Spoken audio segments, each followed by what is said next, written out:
Good afternoon and welcome to Libertarian Counterpoint Podcast. This is going to be a special edition of the show where we will be interviewing a Cal-Exiter. But before that, let me introduce you to our panel. Up in the upper right-hand corner of our screen, we have our Screaming Eagle of Freedom, Tim Everett. He is a pilot in the state of California. And in the lower right-hand corner, we have Leon the Word Brathwaite. Last word in Liberty, he is a retired engineer from the state of California. And now I'll introduce you to our guest panelist today, our Cal-Exiter. Her name's Leslie, and she is a California resident who is moving out of California, and we'll find out a little bit more about that throughout the course of the show. My name's Jason McPhee, and I'll be your host today. So recently in the news, we've heard a lot about people leaving some of the blue state utopias, and one of those is California, where there's been a lot of news about U-Haul trucks essentially mainly headed in one direction, which is out. And so we're trying to interview people to try and understand some of the reasons behind that, and just sort of get a flavor of what some of these reasons are, and maybe what we could do better in California to reverse some of that trend. So I'd like to introduce you now to our guest, Leslie. She's in the left-hand corner. And Leslie, did you want to tell us a little bit about yourself and roughly what part of California you're from? I'm 59. I'm in my last year of my 50s. I'm a mother of 3 children. I live in Rescue, California, which is about an hour west of South Lake Tahoe in fire country. Okay. I guess have you been? How long have you been in that area roughly? I've been in Sacramento County pretty much most of my life, with the exception of the last 2 years in El Dorado County, and I spent a couple of years in Solano County. El Dorado County is a very expensive county to live in, with insurance and water and electricity, everything. It's also fire country, which is very scary. Okay. So we're leaving. We're actually moving back to Solano County until our house is built. Okay. And where roughly? So you're going to be moving to Nevada near Lake Tahoe, or is it northern Idaho? Oh, northern Idaho. Okay. It's about 15 to 20 minutes from Coeur d'Alene. Okay. We just bought a piece of property there. Okay. Well, did you want to go into some of the reasons for the move? Maybe what kind of things are prompting the move? Well, California isn't like it used to be. It's dry. We don't have 4 seasons anymore. It's crowded. Homelessness. We have electricity problems where they'll cut us off and not even tell us, so we can go days without electricity. Food spoils. We lose money that way. The cost of electricity is crazy. We paid $620 for a month last month for our electric bill, and $360 for our water bill. So that's almost $1,000 just to live in this county for our utilities. Mm. The homelessness is crazy. The pollution in our water systems, due to the homelessness being close to the water, especially Sacramento River is polluted. They don't even advise you to swim in it. The oceans are polluted down south, especially like by Pacific Beach. You could go down early in the morning when the tide's out and nothing but bottle caps are out on the beach. It's just the state is just going downhill, politically as well as financially. So you want to know the reasons why we're moving to Idaho? The positives? The positive things about Idaho is it does have the 4 seasons. It's green. It's like Tahoe on steroids. It has all kinds of water. There's lakes at every corner. We purchased a lakefront property with a boat dock in Lake Hayden, and the fire insurance is not anywhere near as expensive as here. Their water, the cost of living altogether is 33% lower. Wow. Gas is like maybe $1.75 to $2 a gallon. Electricity is 33% lower. The cost of the housing prices are lower, which are increasing due to the exits and people moving there. But we would never have dreamed of living on a lakefront property here in California. We wouldn't be able to afford it. So Leslie, have you spent some time there already, or is this something that's just going to be off in the future, or have you already got the property and spent some time there? It's funny. I've never been to northern northern part of the United States at all. So this was a first time visit to Idaho. We're going to look at Utah, Arizona. We were looking at Tennessee, Texas, and Idaho. Idaho happened to be our first stop, and I fell completely in love with it because it has everything I love. I'm an outdoors person. I love to kayak and paddleboard and jet ski, hike, snow ski, cross-country ski, snowmobiling, all that. And it has everything that California has with milder temperatures, greener scenery. There is snow, which we don't get here in Rescue. We do get a dusting of it, but it's about 3 feet a year, which isn't too bad in Hayden. But everything's green, and we have a ski resort an hour, the largest Idaho ski resort's an hour from our property. We have lakefront. I mean, what more could you ask for? It's got everything. It's also a red state, which we're kind of tired of this blue state. Wow. Yeah. That's another reason. When you say, Leslie, when you say that the state is going downhill, which, I may tend to agree, but in what sense do you mean that? I mean, could you just elaborate on that a little bit? I've been here my whole life, and I never dreamed I would ever want to leave California. You were born in California. Raised here. And I saw the climate changing about 1986 when I went outside on Christmas Day to move something in the house and did not need a coat. It was the first time ever that we've gone out without needing a coat in December since I was a child. And it's gotten hotter and hotter and drier and drier. Taxes are out of those. It's crazy. Our taxes, we pay like 40% of our income on taxes. We have homelessness is gone way up. Pollution. The fire insurance is crazy. People are getting dropped left and right in our county, and people can't even get insurance, which is scary, especially when you live in a fire country. It's just, it's gone downhill. I can't explain it. It's not like it used to be. I mean, trying to get from A to Z takes forever because of the traffic. They're building left and right. In our county, they have like 7 new developments going in. So we find dead deer on the road all the time. We are in deer country. And the wildlife, we're finding mountain lions in our neighborhoods. The wildlife has no place to go. They're also suffering, and it's just not like it used to be. It's not fun. And the wildfires destroy our summer for the last 4 to 5 years. Right. I see. Wow. Well, Oh, sorry. You go ahead, Tim. Yeah. I was going to ask Leslie, well, first of all, I've read that Idaho is the most popular state for people moving into of the 50 states. So she's not alone in moving there. And I was going to just ask, just to clarify, when she says that taxes are 40% of your income, what does that constitute approximately? I mean, as far as state, is it the state and federal? State, local, property taxes, all that. It all equals about 40%. When you put it all together, how much money do you take off your dollar? You probably take home about 60 cents a dollar. Yeah. By the time you're taxed at the grocery store, you're taxed at the gas pump, the taxes on your houses, the taxes on everything you touch is taxed. Yeah. Your Social Security. Your retirement, it's everything. And some states don't tax your retirement, like Tennessee. Unfortunately, Idaho does, but at a lower rate on state tax. Gotcha. State tax is lower. So that would be the just picking on the subject of taxes. So what do you think you'll be saving moving to Idaho as a percentage compared to the 40%? Well, they say it's 33% cheaper to live there. So don't know. I mean, say if you made an income of $240,000 here, you'd only have to make an income of $156,000 there to live the same lifestyle. Yeah. Okay. Equal lifestyle. So that's a significant amount. The only thing is the negative thing is that there's no jobs like there are here, but it's great for people that are retired and don't have to go get a job to live. Yeah.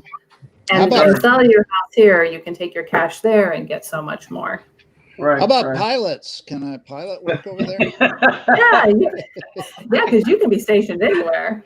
It's a little bit harder for people that have like IT jobs. You're not going to find a lot of that in northern Idaho. They can do it. They can do it remotely now. Yes. Yeah. That's what my fiance does. He does it remotely.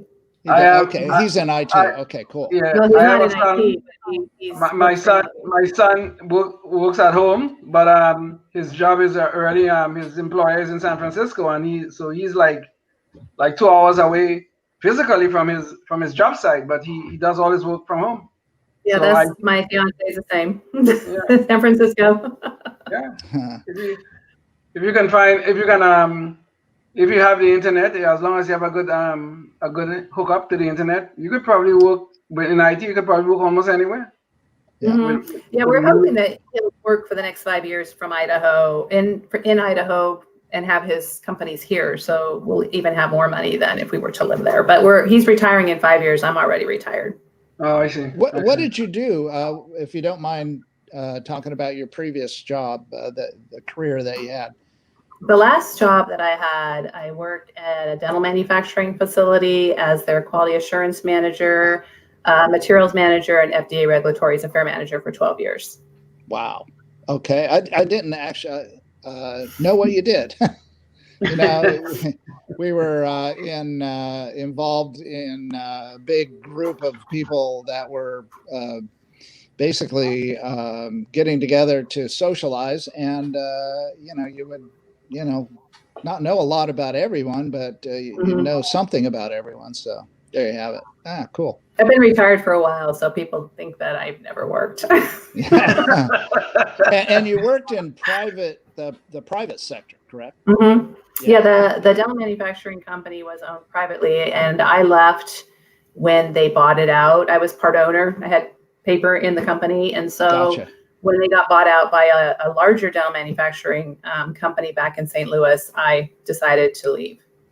No, I could have stayed, but I didn't want to move to St. Louis, so I decided to walk away. I'll be darned. Okay.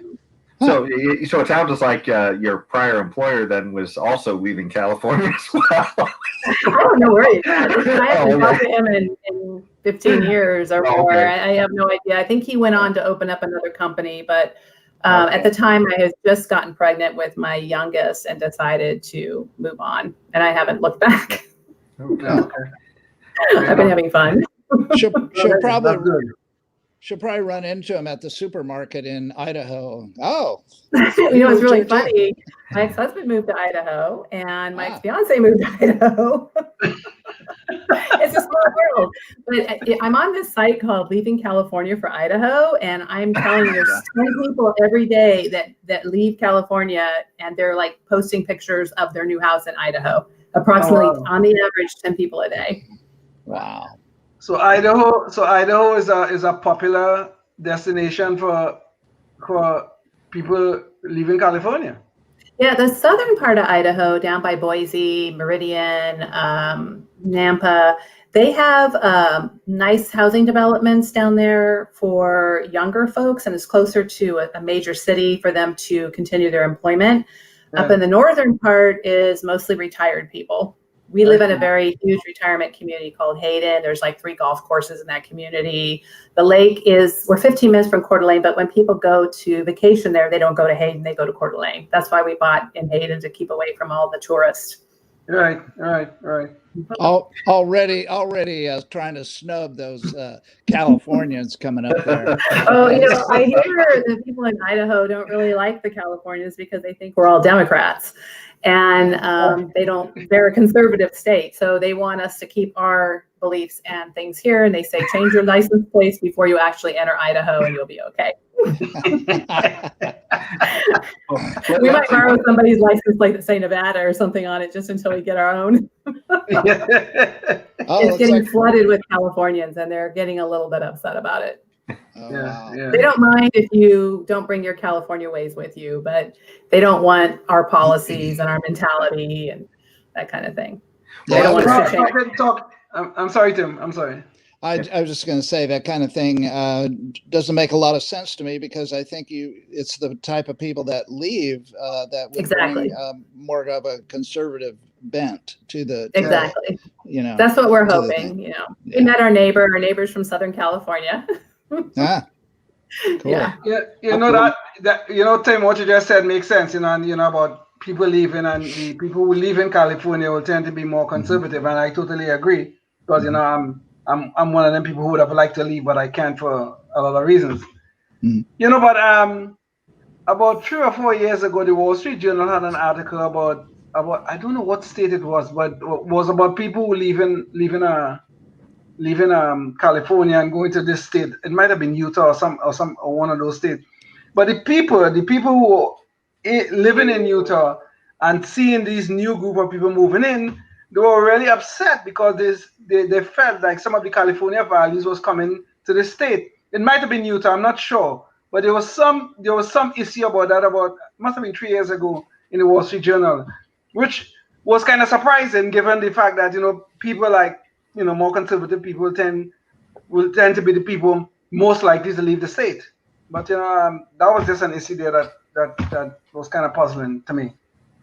It is different there. I mean, they don't have backyard fences where we live, so you don't have that California privacy. How we all have our own little space. Nobody goes in your space.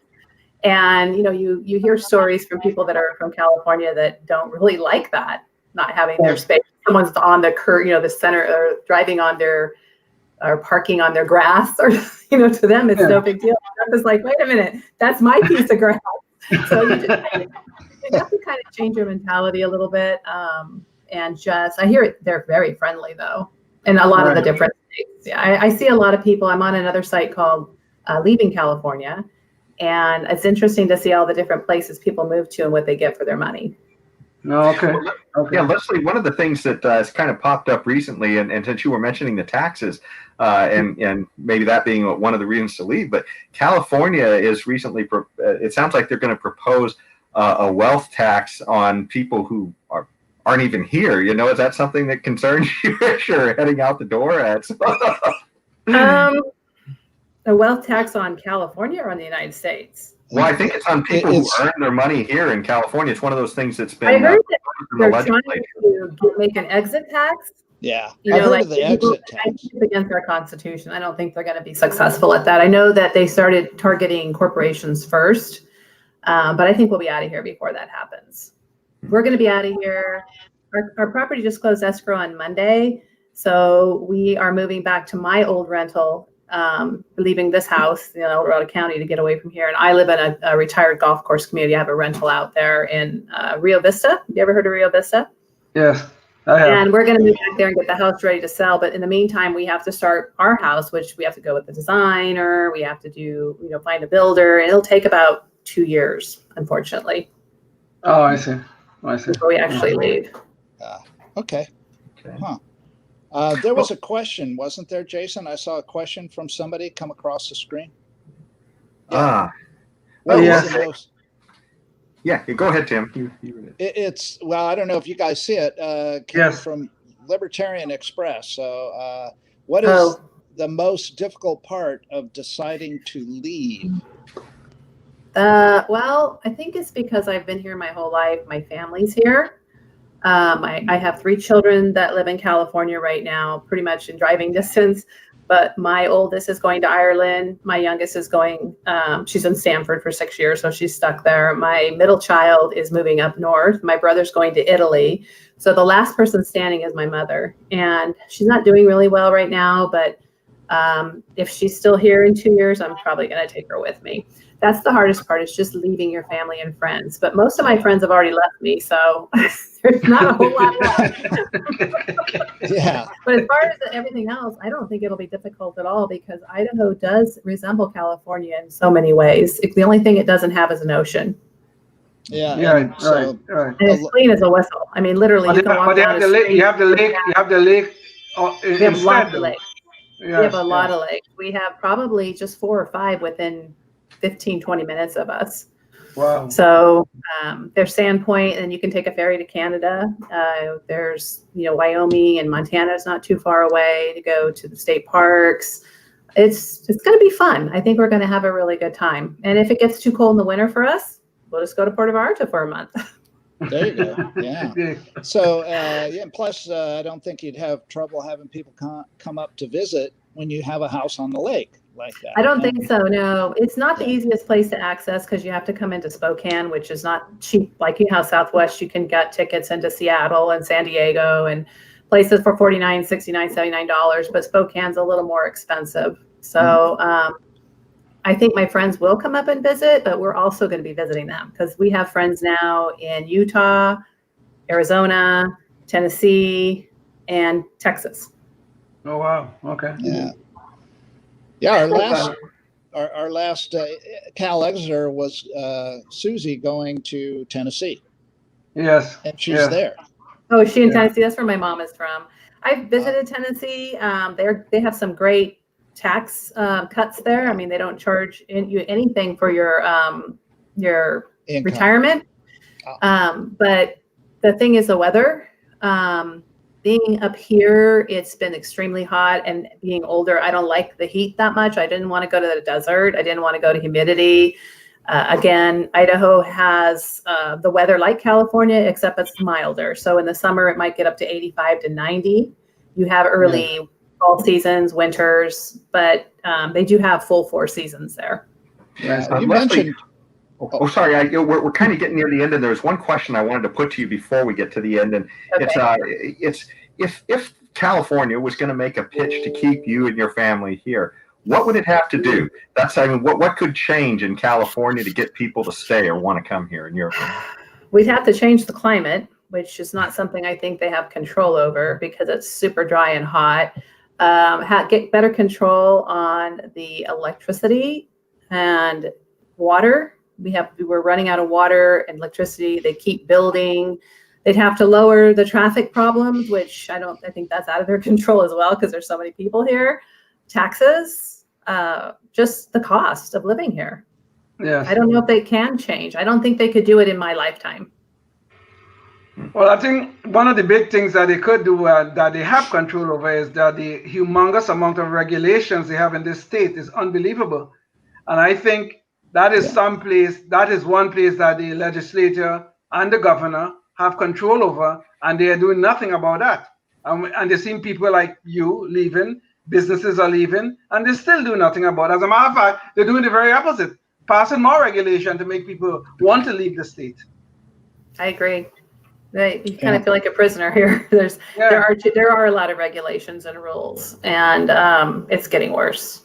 Yeah, it's number one in the 50 states for regulations. Number 2 is New York, and it exceeds New York's regulations by, I can't remember what the percentage was, but it's significant. So there is that many more regulations here in California. Well, and that's been highlighted too by how easily in this COVID era that some of these blue states have had a time in locking people down essentially and enforcing new restrictions on people.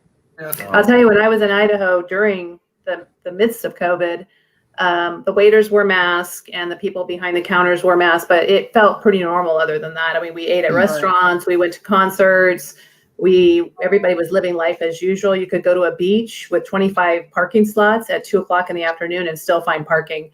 Here it's a difficult thing to find parking. Even if you go hiking, you have to leave really early in the morning. You can't find parking. So there's so much stuff here that I got to get away from. I just want to play, have a good time. 20 more years, all I got, right? Hopefully more than that. Hopefully more than that. Yeah, hopefully. Well, that sounds like the time for our Knucklehead Noise Patrol. We're near the end of the show, and we had to find. We like to end with something that's kind of odd that somebody out in the press, usually a politician, has said. It kind of makes you scratch your head, and so this one is kind of climate change related, and it has to do with the characterization, I guess, of the issue. And recently, Nancy Pelosi was on the air talking about the California wildfires, and she said, "Mother Earth is angry," she said, and she's telling us with hurricanes in the Gulf, fires in the West, whatever it is, the climate crisis is real and has an impact. But I just thought, it's funny because, they like to characterize themselves as the party of science, and Mother Earth is angry. But anyways, didn't know what you guys had to think about that one. Let's let the lady go first. Oh gosh, don't get me started on Nancy. My daughter's studying climate change, and it is real. That's her major at Stanford, is climate change and bacteria and things like that. It is real. There are some things we can do to make it better, but it's not something that happened in the last 4 years.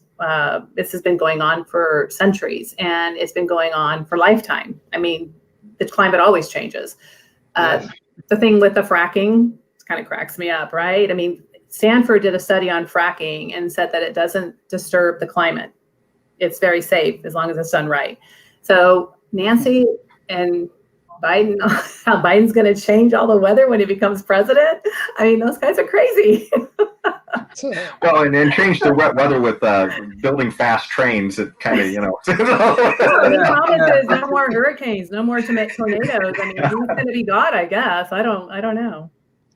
You see, Nancy and Biden have the same problem. They're losing their cognitive abilities. You know, Biden can't finish a sentence, and Nancy is now talking to spirits of the earth, Mother Earth, and Mother Earth is speaking to her and telling her all of these things. That's why she comes up with all these crazy ideas that she thinks the rest of us should go along with. These people are insane. That's what it is. Climate change is an ongoing thing. It's been going on, just like Leslie said, for centuries. The earth have been cooler. The earth have been hotter. What have happened? Going to Babylon, you see climate change, the Great Flood. What do you think that was? Oh, come on. They're going to fix this thing. Please, give me a break. Well, no, come on, Leon. Don't you know that Mother Earth is mad that there's a Republican in the White House? And if we sorry, change Tim, that, I forgot that. I'm sorry, I forgot that. Yeah, I mean, geez, let's get with the program here. And when we put a Democrat in the White House, Mother Earth will be relieved to hear that, and will settle down a little bit now. Just settle down. The spaceships will take the message up to her, right? Of course. Yes. All righty. Well, we're getting near the end of the show. Thanks so much, Leslie, for joining us today. We've had a great time having you on, and I think it's helped inform a lot of people about, maybe what's going on with, some of the reasons why people are leaving. And if you're a viewer and you've been listening, you can send, if you have a story about leaving California as well, we'd love to hear about it. You can send that comment into I believe it's Counterpoint Libertarian. It should be scrolling across the bottom of the screen at some point in the episode, so you can go back and look at that. But we'd love to hear from you, and maybe we could have you on as a guest as well. Thanks again, everybody, for joining us, and thanks again, Leslie. You're welcome.